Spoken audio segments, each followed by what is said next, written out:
You know, it's always a bit suspicious when someone takes something away from you, but then they try to convince you that it's for your own benefit. Well, that's exactly what's happened with smartphones recently. Apple, Samsung, Xiaomi, and I've got no doubt plenty of others very soon have decided to no longer give you a charger in the box. And every single one of these companies has said, we're doing this to protect the environment. But this got me thinking, is not giving a charger actually better for the environment? Because yes, on the face of it, of course, if everything else stayed the same, then shipping a phone without a charger means you can use a smaller box, and it also means one less plastic brick that might one day end up in a landfill site. And with this logic, you could look at Samsung's new Galaxy S21 Ultra box compared to last year's S20 Ultra box and think, wow, Samsung, you're so eco-conscious, it's half the size, what heroes. But not everything does stay the same. As soon as a company decides that they're not going to send a charger with their phone, it creates knock-on effects. Like, just for starters, I think it's going to mean a lot of people will end up buying their own. Think about it. One, if you just use your old charger, you're not getting the charging speed that you're paying for. I mean, to be honest, if you're using a 3-year-old brick, you're probably not even getting half of the charging speed that your phone is capable of. Two, chargers don't last forever.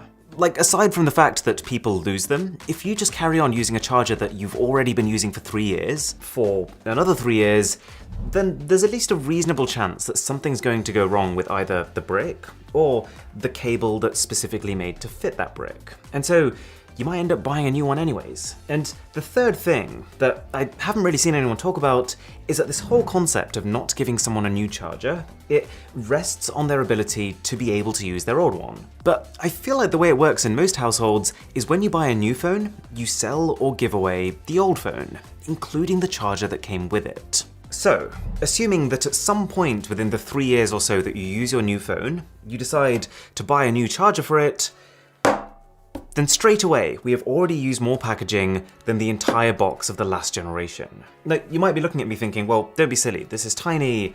But first of all, I have specifically picked this charger because it was the most compact packaging I could find. But secondly, if you open it up, you realize that to send something like a charger on its own, you need a lot of padding. So there's not just the cardboard outside, but a cardboard tray, a second layer of cardboard on the inside, not to mention a plastic anti-static bag. But most significantly, this. We've got to factor in not just the packaging that comes with the charger, but just all the extra environmental damage that comes with having a separate item that needs to be delivered. Like the fact that a van has to take one extra trip to come drop the item off with me. But also the fact that this means we have to have an entirely separate outer box that takes up even more room in that truck than the entire last phone's retail box. But it doesn't end there, because in this whole frenzy of chargers getting removed, we've also silently lost the earphones we used to get. Now, if this S21 Ultra had a headphone jack, then fine, fair enough. I think the headphone jack has been around long enough that it's fair to assume you have a pair. But this doesn't have the headphone jack. How many people do you think just randomly have a pair of USB-C specific earphones lying around? The ones they would actually need for this? 5%?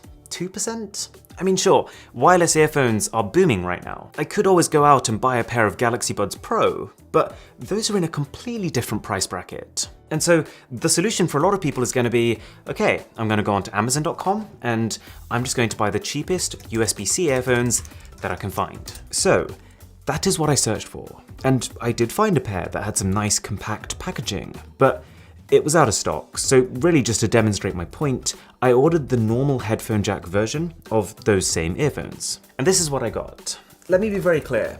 This is how the last gen earphones were presented when they came in the box. This is now pretty much one of your best options. Not only do I now have a worse earphone experience than I would have had before, I'm not getting that special AKG tuned sound that I used to get, but more importantly, I've probably used 3 times as much packaging than if that stuff was just included in the original box. And do you want to know the worst part of this? That is what Amazon delivered these earphones to me in. And inside of it, to pad the whole thing up, plastic. Like, yes, to be clear, Amazon does try to deliver in as few deliveries as possible, and they do try to have an outer box that roughly matches what comes inside of it. But the very fact that Amazon handles so many different types of items means that they can't possibly optimize the packaging as much as, say, Samsung could. Because when Samsung sends out a phone, it's going to be the same size every single time. So they can come up with a system that means you use very little cardboard. If everything you need for your phone comes in one single package, then yes, that box is bigger. And yes, not everyone is going to use every single thing that comes inside of it. But just because of how snugly you can fit these bits together, because of how each piece no longer needs its own separate packaging, and because it can all be delivered in one trip, I'd still be willing to bet that on average, this is still better for the environment. I'm kind of curious, do you think if I told people that subscribing to my channel was eco-friendly, they would do it? I don't know, but what I do think is that this is only the start of it. I reckon that within a year or two, a lot of companies are going to stop even including free cases for the same reasons. You're probably starting to get the picture. If they do that, 4 sets of packaging, 4 separate delivery trips. Now, don't get me wrong, sustainability is good. We need to look after our planet. But what kind of makes this move in particular sting a little is the fact that 1, it is not the best move for the planet, more on that in a minute, but also 2, the contradiction. Like, take Samsung. Within 1 day of Apple saying that they were no longer going to give a charger, Samsung came galloping out of the woodwork saying, "Apple, how could you? Don't worry guys, we got you. If you buy a Galaxy, you'll get a charger." Team Samsung. Xiaomi was basically the same. Don't worry guys, we didn't leave anything out of the box of the Mi 10T, you can count on us. Now, if these companies, they genuinely believed what they were saying, and they were preaching the fact that something that they're choosing to do is better than something someone else is choosing to do, then it's not a good look when they start copying them literally on their next phone. I think the strategy behind this was, let's hope people react badly to not having a charger. Let's hope everyone boycotts Apple, and if they do that, they'll come running to us. But as soon as these companies found out that the iPhone 12 sold fine, they were like, fine, looks like we can get away with it too. Let's just delete our old post and pretend it never happened.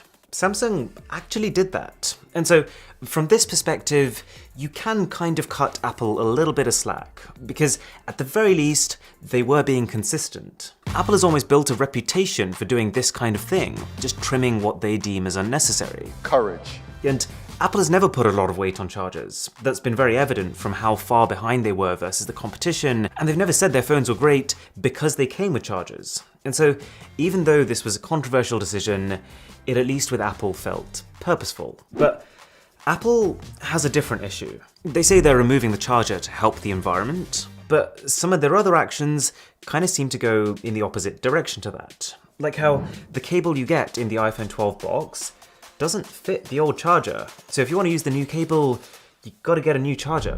Or 2, how they're the same company who, for almost 10 years, have insisted on using their own lightning ports instead of the USB-C that the entire rest of the industry has moved towards, which has resulted in a whole load of Apple accessories that can't be used with Android, and a whole load of Android accessories that we can't use with iPhones. And then there's MagSafe. Apple is strongly promoting the fact that their new iPhones can charge wirelessly using this snap-on attachment. And it's looking pretty likely that from the iPhone 13 onwards, you might have to charge like this, because the phones may not even have physical ports at all. Again, I'm sure Android phones will follow suit with this, but the point is that MagSafe, and wireless charging in general, flows in the opposite direction to eco-friendliness. Because not only do you have to buy MagSafe as a separate item with its own box, but even that doesn't come with a charger that you would need to get the right speeds from it. That's sold as an extra to the extra.